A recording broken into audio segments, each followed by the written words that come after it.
Hello everyone, मेरा नाम चानिका निक, आपकी अपनी बायोलॉजी एजुकेटर। आज आपको सारे साइंटिस्ट जो 11th और 12th में दिए हुए हैं उनके नाम और उनके क्या क्या कॉन्ट्रीब्यूशंस रहे हैं वो करवाने वाली हूं, क्योंकि नीट में डायरेक्टली पूछ लिया जाता है कि इस साइंटिस्ट का क्या कॉन्ट्रीब्यूशन था। दोनों 11th 12th के एनसीईआरटी के साइंटिस्ट नेम दिखेंगे आपको, और इस पीडीएफ को मैं आपकी नीट एल्केमी के टेलीग्राम चैनल पे भी सेंड कर दूंगी।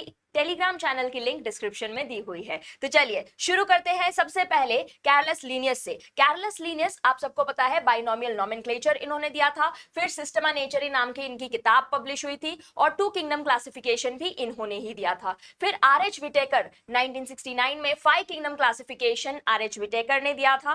फिर George Bentham and Joseph Dalton Hooker natural classification system, जो कि साइंटिफिक बेसिस पर हम क्लासिफिकेशन करते हैं, वो जॉर्ज बेथम और जोसेफ डाल्टन ने दिया था। देन एरिस्टोटल, ये अर्लीस्ट अटेम्प्ट इन्होंने बनाए थे बेसिस ऑफ क्लासिफिकेशन के लिए, मतलब सबसे पहले अटेम्प्ट क्लासिफाई करने के ऑर्गेनिजम्स को एरिस्टोटल ने किए थे। Then after that Anton von Leeuwenhoek, पहला लिविंग सेल देखा था इन्होंने और उसको डिस्क्राइब किया था। फिर दिमित्री इवानोव्स्की, अब इसमें सब बच्चों को कंफ्यूजन रहता है, अभी कंफ्यूजन क्लियर कर रही हूं। दिमित्री इवानोव्स्की ने कुछ तरीके के माइक्रोब्स को आइडेंटिफाई किया था और बोला था कि ये टोबैको मोज़ेक डिजीज करने में रिस्पॉन्सिबल है। ठीक है। फिर बहुत सारे बच्चे बोलते हैं कि एम.डब्ल्यू. बेजेरनेक जो थे, इन्होंने क्या किया था? एम.डब्ल्यू. बेजेरनेक ने डिमॉन्स्ट्रेट किया था कि अगर किसी इन्फेक्टेड प्लांट से आप निकालते हो फ्लूइड को टोबैको के, और फिर उसको हेल्दी प्लांट पे डालते हो, तो उसको भी इन्फेक्शन हो जाता है, और इस वजह से इन्होंने कंटेजियम वाइवम फ्लूइडम कहा था। और इसी के अलावा वायरस को वायरस नेम भी इन्होंने ही दिया था। न्यू एनसीईआरटी के अकॉर्डिंग बता रही हूं। बहुत सारे बच्चे बोलते हैं कि पॉस्चर ने दिया था कि बेजेरनेक ने दिया था। सो न्यू एनसीईआरटी के अकॉर्डिंग इन्होंने ही, लेटेस्ट एनसीईआरटी के अकॉर्डिंग, याद रखो, एम.डब्ल्यू. बेजेरनेक ने वायरस को वायरस नाम दिया था। Then after that डब्ल्यू.एम.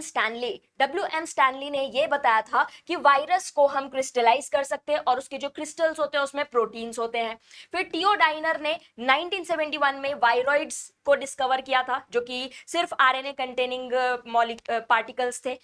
Then after that Robert Brown ने डिस्कवर किया था न्यूक्लियस को। देन मैथियास क्लेडिन, ये इनको आप सब जानते हो। Schleiden he observed that all the plants, सारे ही प्लांट्स जो है वो अलग अलग प्रकार के सेल्स और टिश्यूज से बने हुए हैं। स्क्लेडिन बॉटनिस्ट थे, और उसी प्रकार से थियोडोर श्वान थे, जो ये हमारे जोलॉजिस्ट थे, और इन्होंने एनिमल सेल्स को स्टडी किया और ये बताया कि उसमें एक प्लाज्मा मेम्ब्रेन होता है। प्लाज्मा मेम्ब्रेन हम अब कहते हैं, लेकिन उन्होंने बताया था कि उसमें एक आउटर लेयर होती है। ओके, और ये बताया था कि सेल वॉल जो है वो प्लांट सेल की कैरेक्टरिस्टिक है, और हाइपोथेसिस दिया था कि सारे जितने भी प्लांट्स और एनिमल्स हैं उनकी बॉडी सेल्स और सेल के प्रोडक्ट से मिलकर बनी हुई है। फिर स्क्लेडिन और श्वान ने मिलकर ही, स्क्लेडिन और श्वान ने मिलकर ही सेल थ्योरी दी थी, और उसको मॉडिफाई किया था किसने? रडोल्फ वर्काओ ने ओमनी सेल्यूला ए सेल्यूला ये कहा था। Okay, then Singer and Nicolson fluid mosaic model,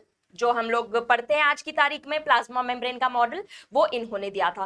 फिर कैमिलो गोल्गी बॉडीज, क्योंकि इन्होंने ही डिस्कवर की थी इसीलिए गोल्गी नाम पड़ा है उसका। सो कैमिलो गोल्गी। फिर जॉर्ज पिलाडे ने राइबोसोम्स को देखा था। राइबोसोम्स डेंस पार्टिकल्स उनको दिखे थे अंडर द माइक्रोस्कोप, और इसीलिए राइबोसोम को पलाडे पार्टिकल्स नाम से भी जाना जाता है। देन रॉबर्ट ब्राउन ने डिस्क्राइब किया था न्यूक्लियस को और एज अ सेल ऑर्गेनेल, मतलब कि इन्होंने न्यूक्लियस को सबसे पहले देखा था। फिर फ्लेमिंग ने क्रोमैटिन शब्द दिया था, जो न्यूक्लियस के अंदर मटेरियल रहता है उसको क्रोमैटिन नाम किसने दिया था? फ्लेमिंग ने दिया था। फिर जोसेफ प्रिस्ले ने ये रिवील किया था कि there is an essential role of air in the growth of plants. फिर उसके अलावा इनका एक्सपेरिमेंट्स आपको दिया हुआ है फोटोसिंथेसिस में, है ना। फिर जेन इंगेनहाउस, ये जो साइंटिस्ट थे, इन्होंने ये बताया था कि सनलाइट एसेंशियल होती है प्लांट प्रोसेसेस के लिए। फिर जूलियस वॉन सैक्स, इनका भी नाम दिया हुआ है आपको। He provided the evidence for the production of glucose when plants are grown. ठीक है, ये भी इंपॉर्टेंट है। सारे साइंटिस्ट, उनके कॉन्ट्रीब्यूशंस बहुत ज्यादा इंपॉर्टेंट है।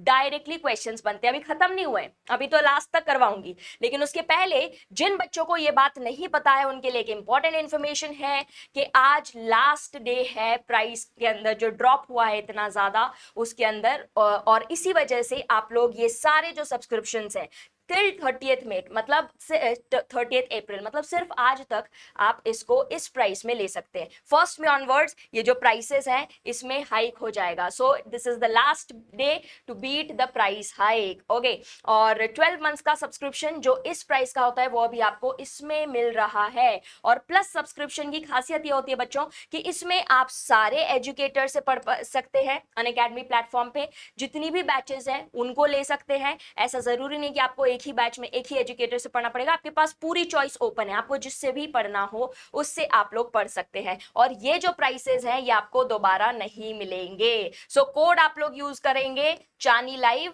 तो आपको मैक्सिमम जो ये डिस्काउंट्स हैं वो मिल जाएंगे, और सिर्फ आज रात तक ही ये ऑफर वैलिड है।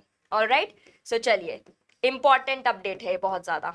ऑलराइट, चलिए, सो अब शुरू करते हैं आगे के साइंटिस्ट। सो आगे के साइंटिस्ट देखिए, टी.डब्ल्यू. एंगलमैन। ओके, टी.डब्ल्यू. एंगलमैन इन्होंने डिस्क्राइब किया था पहला एक्शन स्पेक्ट्रम ऑफ फोटोसिंथेसिस, फिर Blackman law of limiting factors, फिर गस्टॉव एम्डेन, ऑटो मेरहॉफ, पार्नास ग्लाइकोलिसिस में इनका नाम दिया हुआ है, फिर F.W. वेंट इन्होंने आइसोलेट किया था ऑक्सिन को from the tip of coleoptiles of oat seeds, फिर ई कुरोसावा 1926 में इन्होंने डिस्कवरी की थी किसकी, जिब्रेलिक एसिड की, फिर Charles Darwin and Francis Darwin they observe that coleoptiles of canary grass तैयार रखना responded to unilateral illumination by growing the towards the light source. फिर उसके बाद आगे के देखिए, स्कूग एंड कोवर्कर्स उनके साथ के जो लोग थे इन्होंने ऑब्जर्व किया था कि internodal segments of tobacco stems जो होते हैं वो तभी डिवाइड करते थे ओनली इफ अगर ऑक्सिन के एडिशन में न्यूट्रिएंट मीडियम में और क्या डाला जाए, nutrient medium was supported with one of the following, जैसे कि extract of vascular tissues, yeast extract, coconut milk या फिर डीएनए। फिर मिलर एट आल, ये क्या हो रहा है भाई बार बार, मिलर एट आल ने आइडेंटिफाई किया था काइनेटिन को। फिर H H Cousins discovered ethylene, इन लोगों ने इथिलीन डिस्कवर किया था। फिर ग्रेगर मेंडल, अपने ग्रेगर मेंडल को तो आप सभी जानते हो, पी प्लांट पे एक्सपेरिमेंट्स किए और अपने जो लॉज ऑफ इनहेरिटेंस पूरे प्रिंसिपल्स में हम पढ़ते हैं वो इन्हीं की देन है। फिर रेगिनाल्ड पुनेट स्क्वायर जो हम सीखते हैं ये सारे क्रॉसेस करने के लिए, ये इन्होंने दिए थे। ओके, एक ब्रिटिश जेनेटिस्ट थे ये जिन्होंने पुनेट स्क्वायर दिया था। फिर डिवराइस कॉरेंस एंड वॉन शेरमार्क इन्होंने मेंडल के काम को रीडिस्कवर किया था, है ना, वापस से इसको पढ़ना शुरू किया था।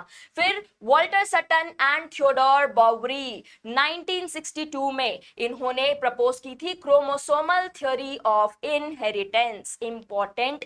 फिर थॉमस हंट मॉर्गन ने क्या किया था, मॉर्गन ने एक्सपेरिमेंटल प्रूफ दिया था, एक्सपेरिमेंटल वेरिफिकेशन दिया था क्रोमोसोमल थ्योरी ऑफ इनहेरिटेंस का। ड्रोसोफिला पे इनके एक्सपेरिमेंट्स चले थे, ठीक है। सो एक्सपेरिमेंटल किसने किया था, मॉर्गन ने, और ये थ्योरी किसने दी थी, Walter Sutton and Theodore Boveri ने। देन अल्फ्रेड स्टोटवेंट, ये तो रिपीटेड अभी रिसेंट ईयर में इसी से क्वेश्चंस आए हैं, रिपीटेड क्वेश्चन है ये। इन्होंने यूज किया था the frequency of recombination between gene pairs on the same chromosome as a measure of distance between genes and mapped their position on the chromosome, मतलब जीन मैपिंग के लिए ये रिस्पॉन्सिबल थे।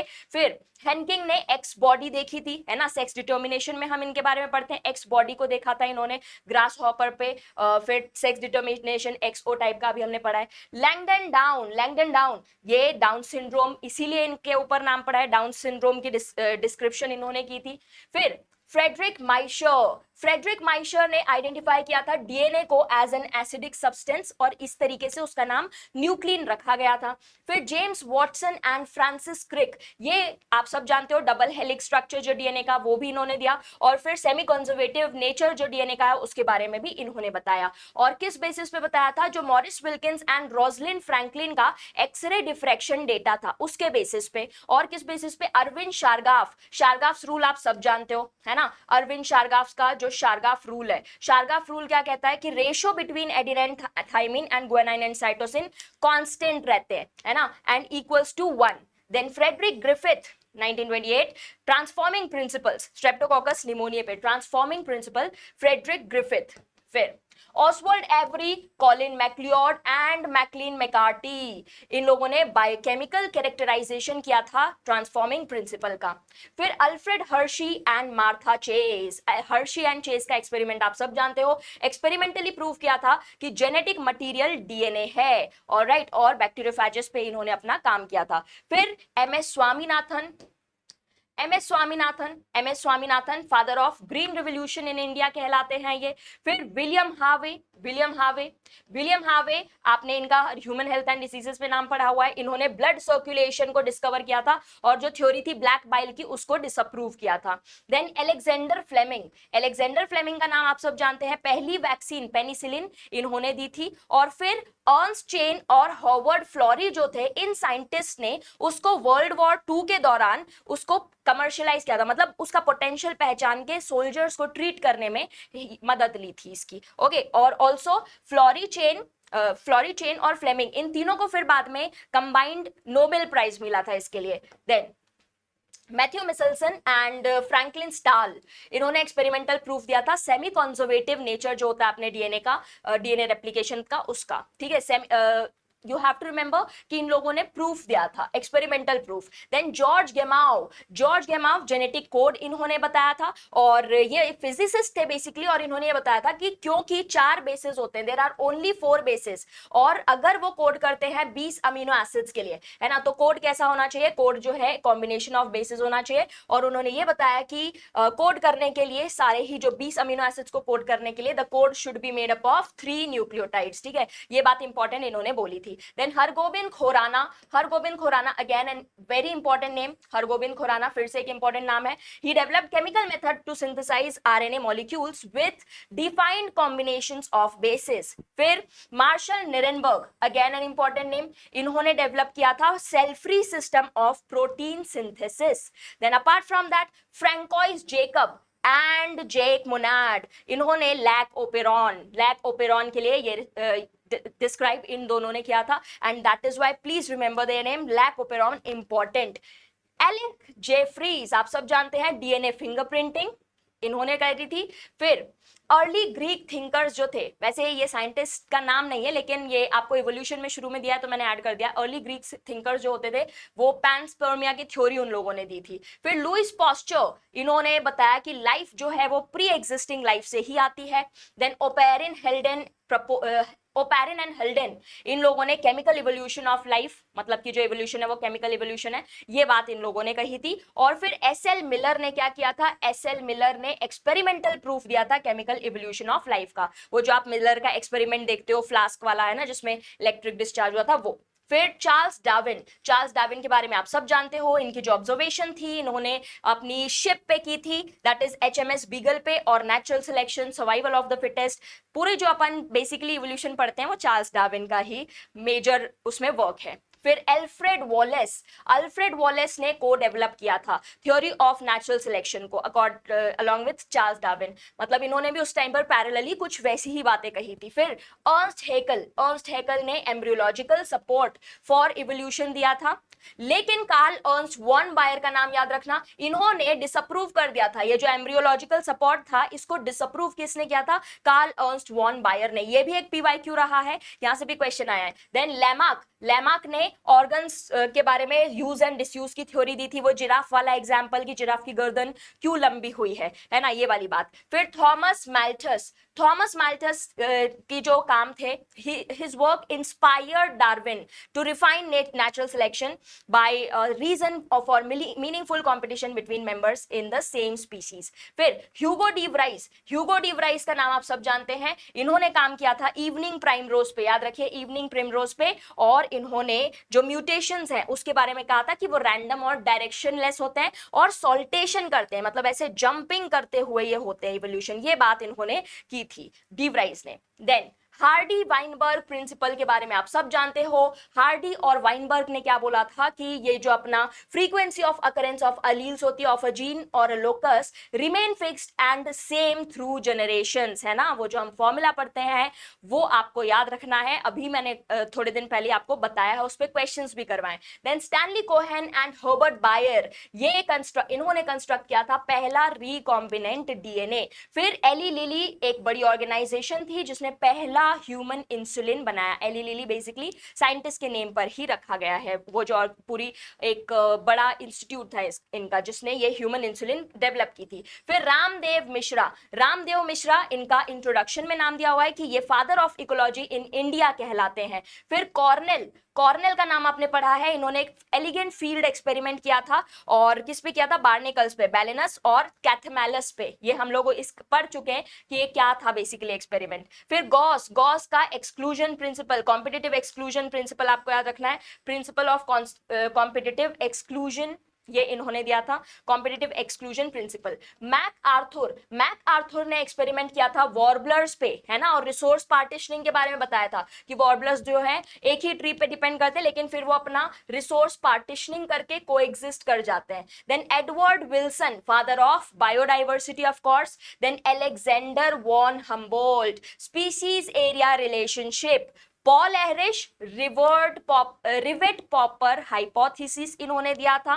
फिर अपार्ट फ्रॉम दैट और भी कुछ scientist के नेम जैसे कि रॉबर्ट मे और टिलमैन, ये मुझे यहाँ पर याद आ रहे हैं जो इसमें नहीं लिखे हुए हैं, लेकिन आप लोग उसको ऐड कर लेना। और हाँ, कोई और नाम जो कि छूट गए हो, ऐसे आपको लग रहा है कि कुछ नाम छूट गए हैं तो मुझे कमेंट्स में बता देना। वैसे दो तो मैं ही आपको बता दे रही हूँ। एक तो है अपने रॉबर्ट में जिन्होंने की ज्यादा बढ़िया साइंटिफिक एस्टिमेट दिया था कि अभी और कितनी स्पीसीज बाकी है ना। और फिर एक थे अपने टिलमैन। सो ये भी नाम है जो कि इस चैप्टर में दिए हुए हैं। और इसके अलावा कोई भी नाम ऐसा आपको लग रहा है कि ये छूट गया है तो मुझे कमेंट्स में जरूर बताना। और यहां से क्वेश्चंस आते ही आते हैं। ये पीडीएफ मैं आप लोगों के साथ शेयर कर रही हूं इस टेलीग्राम चैनल पे, डिस्क्रिप्शन में आप लोगों को लिंक मिल जाएगी। नीट एल्केमी का टेलीग्राम चैनल है। और फिर अपार्ट फ्रॉम दैट जिन बच्चों को नहीं पता है कि फ्री मॉक टेस्ट चल रहा है अब से रोज 4 मई तक डेली आप लोगों को फ्री मॉक टेस्ट मिलेंगे 2 बजे। और इस मॉक टेस्ट को देने का फायदा क्या है बच्चों, इस मॉक टेस्ट को देने का फायदा ये है कि ये बिल्कुल नीट के जैसा मॉक टेस्ट होने वाला है। इसमें आपको एकदम नीट के जैसा एक्सपीरियंस होगा। टॉप एजुकेटर्स द्वारा बनाए हुए क्वेश्चंस इसके अंदर हैं। एंड यस, आपको नीट के पहले ही अपनी AIR पता चल जाएगी। और हजारों बच्चों के साथ जब आप एग्जाम जैसे माहौल में बैठोगे तो आपकी तैयारी पहले से ही रहेगी। आप वो प्रेशराइज इतना ज्यादा फील नहीं करोगे क्योंकि आपको पहले से यह सारा आइडिया रहेगा। और इसकी भी लिंक जो AIMT है, इसकी लिंक भी आपको कमेंट्स और डिस्क्रिप्शन में मिल जाएगी। Okay, and other than that, last but not the least, आप सभी को अभी मैंने बताया कि ये जो बैचेस अभी चल रही हैं इनके प्राइसेस में ड्रॉप हुआ है और ये प्राइस ड्रॉप अभी कुछ ही दिनों तक वैलिड होगा। इस प्राइस में आप लोगों को पूरा प्लस सब्सक्रिप्शन मिल रहा है, 1 साल का प्लस सब्सक्रिप्शन का फायदा मैं बता चुकी हूं कि आपको सारे एजुकेटर्स सारी बैचेस का एक्सेस मिलता है। क्लासेस बच्चों शुरू हो चुकी है ऑलरेडी। तो अगर आपने मन बना लिया है कि 25-26 में ही आपको अपनी नीट क्लियर करनी है तो आप जल्दी से ज्वाइन कर लीजिए। और फीनिक्स बैच में मेरी क्लासेस ऑलरेडी शुरू हो चुकी है। सो अगर आप जितनी जल्दी स्टार्ट करोगे आपके लिए उतना ही अच्छा रहेगा।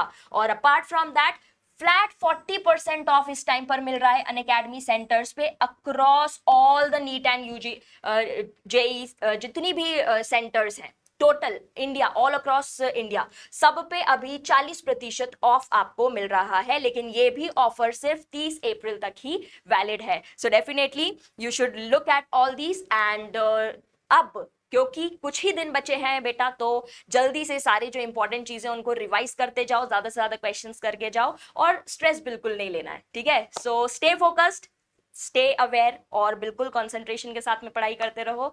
And all the best to all my dear NEET aspirants.